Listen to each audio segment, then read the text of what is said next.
Hello again, this is Amanda Lane doing my heart dissection video.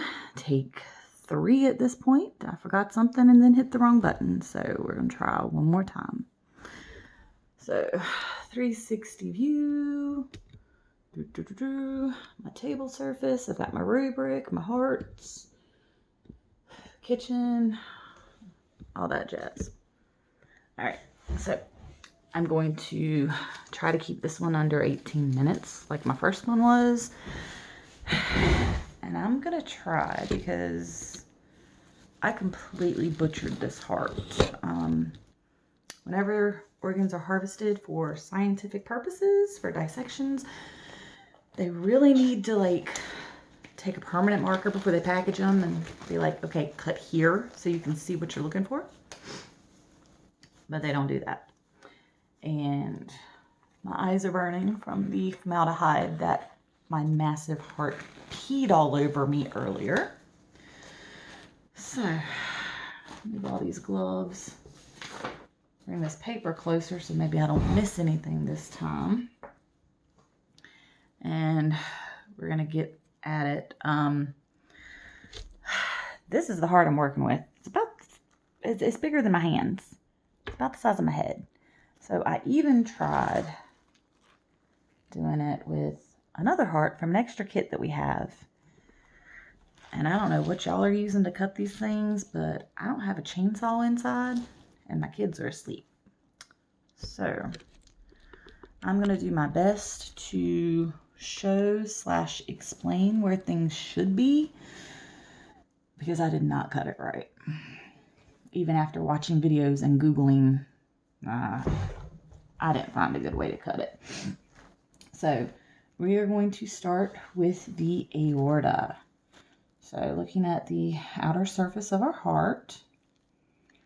So I'm pretty sure that is the superior vena cava. Possibly. If I can follow where it goes. And it starts to go down. Okay, so this little section right here has 3 holes, which would be your aortic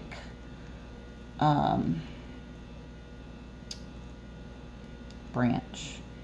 So you've got 1, 2, and this would be 3, except it was actually sliced during harvesting, I guess. So this would be your aorta. And if you follow it down into the heart, it will lead you to the aortic valve. I can get it to open up right. Let me find it again. Maybe. So I was going to try to keep it under 18 minutes. Alright, so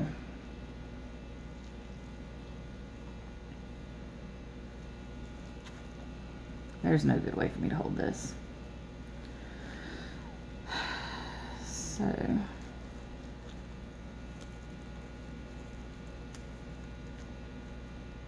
I found where that connected. Okay. So I'm assuming your aortic valve will be here at the base of your aorta. Okay. So next would be the apex. So with the heart that sits in the chest cavity kind of cockeyed like this, your apex is going to be the bottom region. And your base is going to be the top region, which is completely backwards. But that's how it is. Brachiocephalic artery. So if you come back up to this aortic branch up here, it's going to be your, actually I'm trying to follow that down because that should be the aorta. That should be where I was just at. I think so. Okay, so I got stuck. So this first opening off the top of the aortic branch is going to be your brachiocephalic artery. Your chordinae tendineae, if that's how you say it, is going to be what anchors your AV valves. And they're these little white line thingies right here. Okay. Whew. Endocardium is going to be the inner surface of the muscle. Your epicardium or epicardium is going to be the outer surface of the muscle. Your inferior vena cava I do not have, not that I can tell, because from diagrams, you know, the inferior fuels or brings the blood from the lower portion of the body. It's kind of down towards the bottom, and as you can tell, I don't have anything like that. Interventricular septum. I'll tell you where it's supposed to be. It's supposed to divide your ventricles. It's supposed to be in the middle. Not the way I cut it. So, if you can imagine this being a diagram, it's the fat muscle part that divides the two ventricles. Should be in the middle, whereas I cut my stuff really wrong, so it's kind of an open space. Oh, my eyes are burning. I mean, this right here might be part of it, but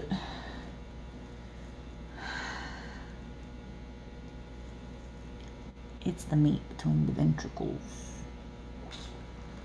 Oh, my eyes are watering. This is what I missed earlier. Interventricular sulcus. So that's going to be, from one video I heard, you can only kind of look for the ridge and the fat. So that's kind of this little thing right here that you can tell kind of where it divides the ventricles. And you actually have one posterior surface as well. But anteriorly, it should be this ridge right here. Left atrium. I'm going to do my best. I told you I cut it wrong, right? So your left atrium is going to be on the left-hand side. It's going to be the upper portion of, or the upper chamber rather, smaller upper chamber on the left-hand side.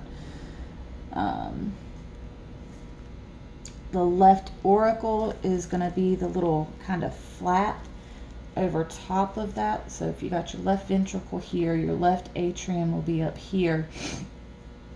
I'm assuming that this is supposed to be the left auricle. It's supposed to be like a little flap, but I don't know if this is just fat or if it's the actual auricle. So I'm going with the auricle. Left pulmonary artery. Okay, so your pulmonary artery, pulmonary trunk should come out here, possibly. Okay, so, oh, my finger's stuck. So if you got your aortic branch coming out here, okay, your left pulmonary artery, or your pulmonary trunk is going to come out here, and it's going to kind of curve to the left, and that's where your left pulmonary artery is going to be. It's going to be the only artery that carries deoxygenated blood. It goes to the lungs for gas exchange. Your left pulmonary veins, which I have yet to find as well, are going to come into the left atrium. They're going to bring back that blood once it is oxygenated, once gas exchange has happened. If I cut this right, I might would have been able to see where it comes in. The way I cut it, I cannot. Just know that the left pulmonary veins return to the left atrium. Your left ventricle is going to be the meaty portion.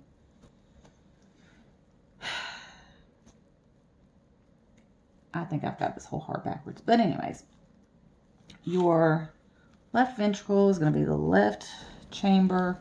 It's going to be thicker. The wall mass is going to be thicker. And you can't tell because it has to pump out to the whole rest of the body. And again, I just cut my heart kind of in half. Not exactly in half. But if we're assuming this is your left atrium, then your left ventricle would be below it. It's going to be the thicker part. It needs more muscle, more force to push that blood out to the rest of the body. Your mitral or bicuspid valve is going to be the valve that divides the two. And I kind of feel like I might have cut through that. I wonder if I can hold it open like this. Not so much, not where you can see it. But yeah, so your mitral valve is going to separate your left ventricle or your left atrium and left ventricle, as a bicuspid has two cups. Mitral valve. Myocardium is the middle of the muscle. You've got endo for inside, epi for outside, myo for middle. So it's going to be the middle portion of the muscle, cardiac muscle. Papillary muscles kind of anchor in your chordae tendae. So it's going to be the thicker part down here at the base of the chordae tendae. Thought it stopped recording. It's going to be the thicker muscle here. Okay. Here. Down at the base. Pulmonary trunk. Okay, so going back to this earlier, I think this was your aortic arch, which means your pulmonary trunk should come out kind of in front of that, which is where your left pulmonary artery is going to attach and kind of go off to the left. Pulmonary valve is going to be down in the right ventricle, which I don't think you'll be able to see because, again, it's not cut correctly. But your pulmonary valve, it's your second valve that it goes through, semilunar valve, that is going to connect to the pulmonary trunk and take deoxygenated blood to the lungs for gas exchange. Pulmonary valve. Your right atrium, so going back again. So if this, we're saying this is the left atrium, this is going to be your right atrium. It's the upper chamber, the first chamber that the blood enters into. The right auricle.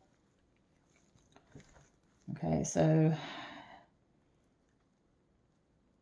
again, same with the left. I can't tell if it's supposed to be this flap or if that's fat or if that's something to do with the supporting tissues around the what's left of the holes and stuff. But should be a little flap kind of on top of the right atrium. Right pulmonary artery. So that's going to come off of the trunk and kind of go behind. Right, hold on. So that might, that doesn't attach to that. Not sure where that attaches to. This is so weird, just sticking my hands all up in it. So that's attached there and there. That's just hollow. And that attaches. There's so many holes. Okay, so pulmonary trunk is going to attach to the left pulmonary artery. I'm sorry, pulmonary artery. Take it to the lungs. Your right pulmonary artery is going to be kind of back here. It's not coming off of here, but kind of in a diagram that would be shown kind of behind your superior vena cava, coming off to the right-hand side to take that deoxygenated blood. Your right pulmonary veins, same with the left. Maybe if I had cut it correctly, I might would have seen on the inside where it comes back in, but I do not. So in a diagram, if you've got your pulmonary artery up top, kind of near the superior vena cava, your pulmonary veins, your right pulmonary veins will be lower than that, and they're going to return that oxygenated blood from lungs. Your right ventricle is going to be the weaker of the two ventricles. It's not as muscular because, again, it doesn't need as much force to pump the blood just to the lungs versus the left side pumping it to the rest of the body. Superior vena cava. Now, I'm kind of thinking that this is the superior vena cava, because when I try to connect through, it doesn't connect here, which is what I'm thinking is the brachiocephalic. It kind of goes down, but I can't follow it all the way.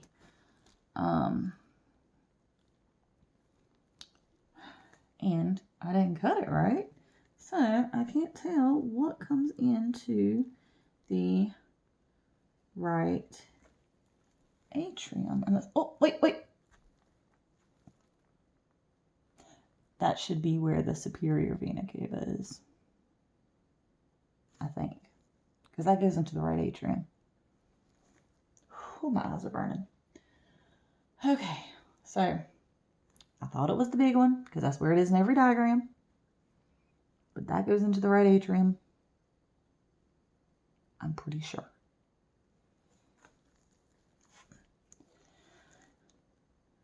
But according to every diagram, it would be this one, as long as that's not part of the aortic arch, which doesn't feel connected. Superior vena cava empties into the right atrium, blood flow from the upper portion of the body. And then your tricuspid valve is going to be the first one because, you know, TPMA, it's got the 3 leaves. And I'm kind of thinking that's what this used to be, because there's a lot of chordae tendineae there, but I butchered it. So that's going to be the valve that connects your right atrium to your right ventricle. So you got to ride a tricycle before you can ride a bicycle. So that is that. This video is not any shorter than the first one, but I did cover everything, including the sulcus, which I missed the first time. And I know I couldn't show you everything because I did not cut it correctly. I need an adult. But I hope I explained where everything was. If you give me a diagram, I can fill it in. But yeah. Have a good night.